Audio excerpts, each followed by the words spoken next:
CM के कार्यकाल को देख लो, उन्होंने 5 साल में क्या किए, उनके मंत्रियों की क्या स्थिति थी और उनका कार्यकाल कैसा रहा।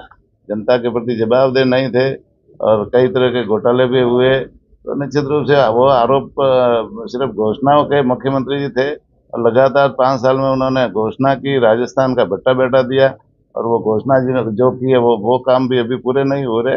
वो आरोप लगाने में माहिर है। ऐसे आरोप वो तो लगाते रहेंगे। हमारा काम हम कर रहे हैं। राजस्थान 25 है, ये तो किसी को कहने की भी जरूरत नहीं, लेकिन पूरे देश में हम 400 पार जाएंगे, ये पक्का है। आज बाड़मेर लोकसभा क्षेत्र में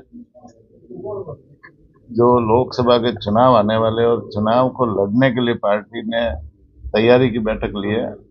इसमें चुनाव के प्रबंधन को लेकर के और कोर कमेटी के सदस्य को लेकर के बैठक हुई है और इस बैठक में चुनाव की अग्रिम तैयारी, प्रत्याशी हमारा जब भी घोषित होगा वो प्रत्याशी कमल का फूल है और कमल के फूल को लेकर के अग्रिम तैयारी हमारे कार्यालय समय पर खुल जाए, हमारी जो व्यवस्था है सारी की सारी वो अभी से हमने शुरू कर दी है। कुछ कार्यकर्ताओं की परफॉर्मेंस भी ठीक नहीं मिली, शायद ऐसा सुरेंद्र सिंह ने भी शिकायत की कि जिनको आईटी की जानकारी नहीं थी।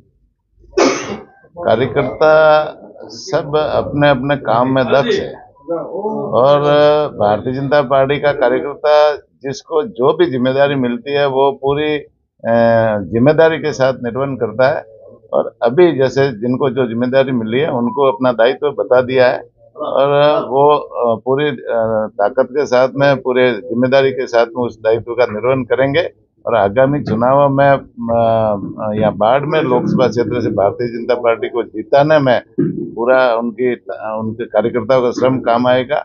और निश्चित रूप से हम राजस्थान में भजनलाल जी की जो सरकार है वो हर क्षेत्र में अच्छा काम कर रही है, समाज के सभी वर्गों के लिए अच्छा काम कर रही है और हमारे देश के लोकप्रिय प्रधानमंत्री, विश्व के सबसे लोकप्रिय नेता नरेंद्र मोदी जी भी देश के लिए अच्छा काम कर रहे हैं। समाज के अंतिम छोर पे जो व्यक्ति बैठा है उनके लिए भी अच्छी योजनाएं बनाई हैं। समाज के अंतिम छोर पे बैठे व्यक्ति को मजबूत करने का काम कर रहे हैं। निश्चित रूप से आने वाले चुनावों में भारतीय जनता पार्टी राजस्थान में 25 की 25 सीटें पुनः जीत करके लोकसभा में यहाँ से भेजेगी। सर, क्या प्रत्याशी चयन को लेकर के क्या क्या क्राइटेरिया रखे गए हैं और किस तरह क्या वापस डिप्यूटी होंगे या कुछ प्रत्याशी बदले जाएंगे? प्रत्याशी चयन का काम आला कमान का है और निश्चित रूप से वो चयन वही करेंगे। हमारा काम है पार्टी को चुनाव लड़ाना और पार्टी को यहाँ से जीता करके भेजना। पूर्व सीएम अशोक गहलोत का एक बयान है कि वो कह रहे हैं कि मंत्री वगैरह ढोली गुड़ा हो रहा है, जो सीएम डिप्टी सीएम है वो खुद हैं इंचार्ज, सच नहीं आती है। पूर्व सीएम के कार्यकाल को देख लो, उन्होंने 5 साल में क्या किए, उनके मंत्रियों की क्या स्थिति थी और उनका कार्यकाल कैसा रहा। जनता के प्रति जवाबदेह नहीं थे और कई तरह के घोटाले भी हुए।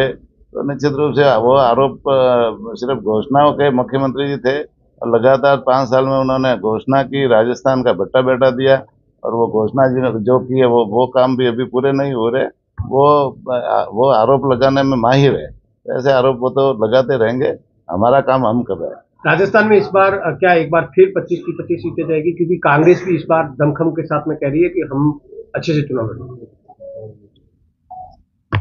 चुनाव ही होता है और वो उनका काम करे, हम हमारा काम करें। हम हमारी विचारधारा को लेकर काम कर रहे हैं। हम हमारी पार्टी भारतीय जनता पार्टी राष्ट्रीयता को लेकर काम कर रही है, देश के लिए काम करने वाली पार्टी है और निश्चित रूप से देश को प्राथमिकता रखते हुए हमारी पार्टी चुनाव लड़ती है और जब भी सत्ता में पार्टी आती है तो देश में जो मुद्दे हैं, ज्वलनशील मुद्दे हैं, राष्ट्र को मजबूत कैसे करे, देश को मजबूत करे और यहाँ के लोगों का आर्थिक स्थिति कैसे मजबूत हो, इस दिशा में हमारी पार्टी काम करती है। तो निश्चित रूप से इस दिशा में हमारी पार्टी अब आगे भी काम करेगी। क्या 25 इस बार एक बार फिर रिपीट होगा तीसरी बार? राजस्थान में 25 है, ये तो किसी को कहने की भी जरूरत नहीं, लेकिन पूरे देश में हम 400 पार जाएंगे, ये पक्का है।